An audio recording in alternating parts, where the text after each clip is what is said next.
last faction of Andromeda's Edge is the Welden Forgefolk. These large but squat humanoids are known for their voracious appetites and engineering genius. They mastered space travel just mere centuries after discovering fire, and they take great pride in their work. Their starships, their cities, and their space stations are a wonder to behold. And that is where you come in. You are going to build one of these amazing space stations as the Welden Forgefolk. Now, this faction was, I will admit, completely overpowered when we first conceived it. When Luke and Maximus were putting this in play, it just crushed. And so we had to pull it back a little bit, but it is still a blast. It is an absolute powerhouse. And if you figure out how to use it, all of the combos possible with the Welden Forgefolk are going to be so much fun. Your first power is called GRIDIRON, and that says that when you build a column of modules, you know, the science, industry, commerce, and civ, when you build them in a vertical column, that means you get a bonus module, which is awesome. But there's a couple things to keep in mind when you do that. First of all, you don't get just any module. Can you imagine the AP of the dwarves in the precursor tech? They're just combing through all the fields. No, you get a module off the top of one of the decks. So you don't exactly know what you're going to get, but you do know what type of module you're going to get. That's huge because you can really build out a grid and make giant space stations. I can't wait to see the size of the space stations that people build. The other thing to keep in mind is that it does cost 2 resources to build to get this extra module. And that's one of the ways we made sure that the Forgefolk are not just going to run away with this thing. It does cost you to get that module. So make sure you have 2 of any resource lying around when you hit the gridiron, because the worst thing would be to get that power and not be able to pay for it. And lastly, a gotcha that I think you should know is that this is a free action on your turn only, which means that during an event, if you get a module that fills the grid, that's not going to count for you. And if you get a module off turn that fills a column, that's not going to count for you. So make sure that if you get a module off turn, you don't fill the column, and leave yourself a spot for when it's your turn and you're in control. Now, the second power that you have is called WELD. And WELD is a bunch of fun. Basically, the first time you repair a module on your turn, you get to activate it. That's huge for a lot of ways. First of all, the Forgefolk are not afraid to buy that damaged precursor tech, because if it's a really good module and it's damaged for that reason, as soon as you repair it on your turn, you're going to get to activate it probably quicker than you normally would.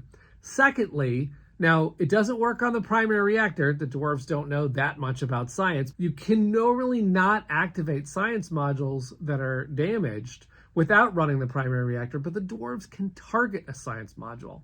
In addition to that, there are so many other fun ways to play it. For example, there's the Architect, a module that sometimes you don't want to damage, sometimes you do. Basically, if you're not going to develop for a while, you could damage the Architect, but it does run into problems where all of a sudden your ability to build buildings on a return is hampered. But the dwarves could damage their Architect and then find a way to do a repair in the middle of another launch, and all of a sudden get an instant development office. Basically build without someone seeing that coming. It's like your own version of stealth maneuver that you have at your fingertips. But there's other fun ways to play too. There's super powered modules in this game. For example, obliterated modules have 2 damage on them because they're the best.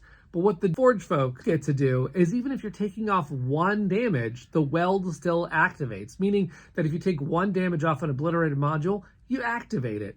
And then when you take the other one off, as long as it's not that same turn, you're making another turn about it, then you're going to get that power again. Forgefolk love obliterated modules and bringing them back to life with several repairs. So WELD has a lot of options, but it gets even better when you see the special ship upgrade for this faction.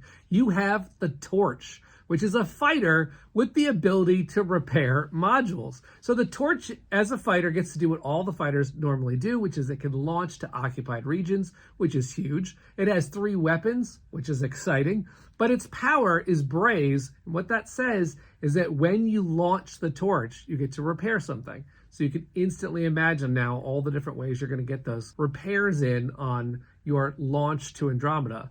You're going to be able to take an action and fire off something really cool in your space station. And if you've got the kind of modules that pay you the right resources, do the right conversions, or take those key actions on, then you're going to be able to do that during a launch. Now, the strategy with the dwarves, definitely you're going to want to go up industry. They seem very focused on getting a bunch of resources, getting those damaged industry modules, and making them work, but they're also really great at civilization. You know, they have the ability to repair very easily with the torch, so you're going to want to get those broken civilization modules that are endgame, or possibly even those civ modules that are go up a track, because you can repair that. You can damage it, repair it, damage it, repair it. You can use other people's types of cards where they damage everyone's module, or events that damage modules. You could play your own tactics cards that damage modules, because you know you're going to be able to get out of that with a repair with your torch or with your giant engine. I would definitely get some repair moons as well, so you're kind of in control of making sure a repair happens in a multitude of ways. I have a lot of fun playing the dwarves. The Welden Forgefolk are amazing.